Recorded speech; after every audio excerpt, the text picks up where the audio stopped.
Hello everyone, Kurt Hofer here and welcome back to another episode from Hofer Labs. Today we're going to be going through the counters of the first Master Dagger play in regards to when someone puts the hand out and starts bringing it down, as well as some other things out there that I've seen as far as interpretations within the community and why I agree with them, and specifically why I think contextually it makes a lot of sense. To be able to help me demonstrate this, I also brought in one of my lead instructors, Connor Neagle, to be able to do these counters with me so I can show a lot more left and right side about what's happening and to give it a little bit more perspective as far as what I'm doing to the body and why it may be breaking down, etc. So with that being the case here, we're going to start off with the first one and then work our way back up through all the other ones we've been dealing with here. And with that being the case here, let's get into it. Okay, so again, I've got my esteemed colleague and lead instructor for my own Fiore curriculum, Connor here. He's visited before, and we're going to be talking a little bit today about the counter actions that we talk about. Again, Vincent's a great way of being able to demonstrate attacks against. However, he kind of needs somebody hands-on to be able to perform certain things here. So with this being the case here, we're going to review a little bit about what first master cover is. And remember, again, we're talking about the strikes, a mandrito, fendente, or mazzani blow that comes into this.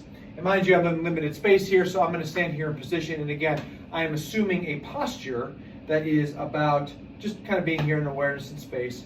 And he is going to take that mezzovolta strike in, and he's going to take a stab into position. So this is the attack that we are talking about. And if we recall, based upon our first stages of the image, take a step back, please, is when he comes in with this, we see this kind of an action right here. Now, whether the foot's here or here, I'm not here to debate that. I personally think that kind of has to deal a lot more with the concept of, is this somebody right here that, did I get in time? Did I get my arm up in time? Did I see it? Whatever. We can argue about that here. It doesn't necessarily matter. Essentially, again here, big concepts that come down to this is, again, remember the 5 things we have to do. Take the dagger out of place right here by making that covering position, break the arm, bind the arm, and then throw them. And those are the 5 things that Fiore talks about. But before we get to any of that, we're going to talk about specifically here what the first master play looks like, and then also the counter action to it, and some other things right here that I've seen other YouTubers do out there about this, and why I actually would agree with some of them, as also to some other hypothetical situations here to consider. So again, he comes in with this dagger shot.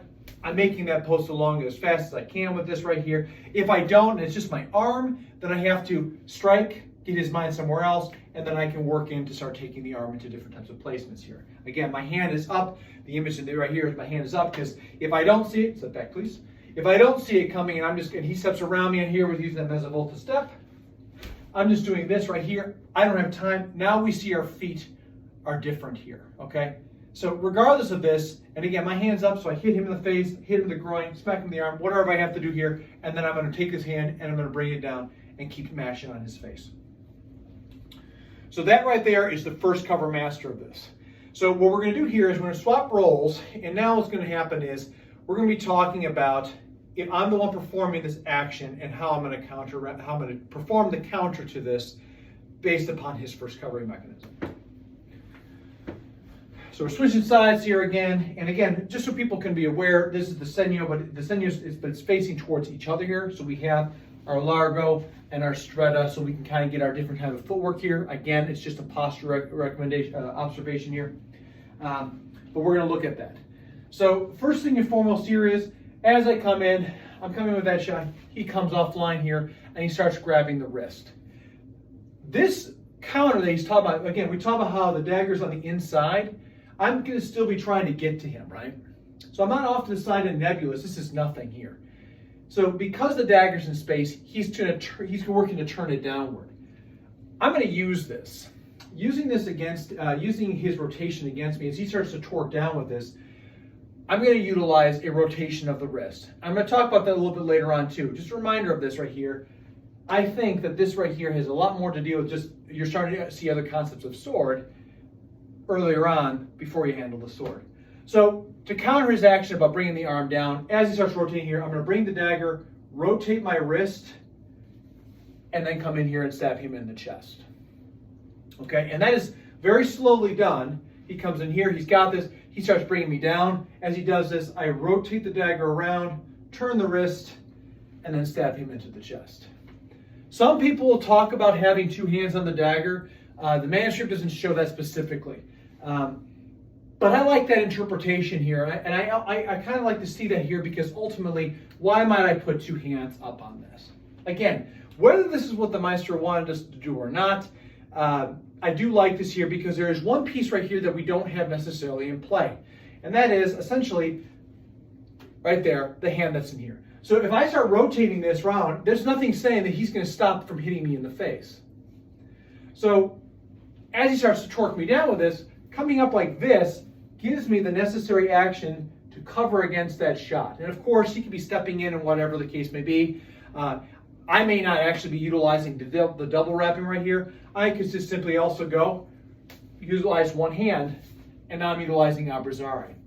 But that first covering action here, all we're doing is we're utilizing his rotation. And I'm going to, and this right here, for anyone who's seen any other videos, personally, I think what you're utilizing here is tutta volta, and instead of utilizing the sword, it's the wrist. So instead of, again, how I see these terms and concepts is, you have a mezzovolta action, which is a turn. You have a stable turn right here, which keeps it in play in one area. And then total wrist rotation right here is your tutta volta. And I think what you're getting here is a tutta volta of the wrist to be able to get the shape in on that. And again, pops in here one last time right here. He comes up this way. As soon as he starts to torque it down, I'm rotating the wrist and coming up here to stab him in the chest, as the manuscript says, because he is unarmored at the time. So again, we're going to bring this up a little bit closer here so you can see that close space. So we have the closing right here. And again, remember, I'm not prescribing that people are making the shape here to cup to the hand. He has made the cover space, and then in the process here is wrapping around and wrapping this. As he brings this down, I'm going to then wrap up here and then pop into. And if he brings his hand up here, all the more reason why I want to cover myself here, whether it be with my one hand or any other places right here. But regardless of that, rotating the wrist, simple, easy around right here, and popping in. Understand too with this, because you have those 5 concepts in place that deal with somebody attacking you, you yourself may be open to having to do this. So covering in right here, as soon as he comes this way, I might pop him in the face. I might strike him in the arm. I might something right here to create the effect that I want here. Remember, no effective strikes. To no effective strikes is a part of Abrazari, it's a part of Dagger, it's a part of the whole thing, the whole system. So as he comes down with this right here, pop him in the eye, turn this in right here, soften him up, and make the dagger work easier. And that right there is your first counter to Fiore's dagger system. So you can see with the video here, it doesn't take a lot to torque down the arm this way. And again, my big concept that I'm trying to say here, and I'll be making this more as we go further into these types of things, knowing effective strikes. I'm not just putting the hand out there. This is a way of getting the dagger out of the way. And then once I make that contact to the inner side of the arm, that's where I can use that to be able to achieve grabbing or everything else. There's a thing that happens in many dagger training scenarios of today when they talk about using the historical martial arts, is that I think a lot of times we don't want to hurt the person, so we don't have the dagger straight on. Or so we have the dagger straight on, so when it does this here, we have a tendency to turn the dagger away because we're not trying to hurt the person. One, I think this is incredible safety right here, and I think that shows the level of care that people have regards to their training partners.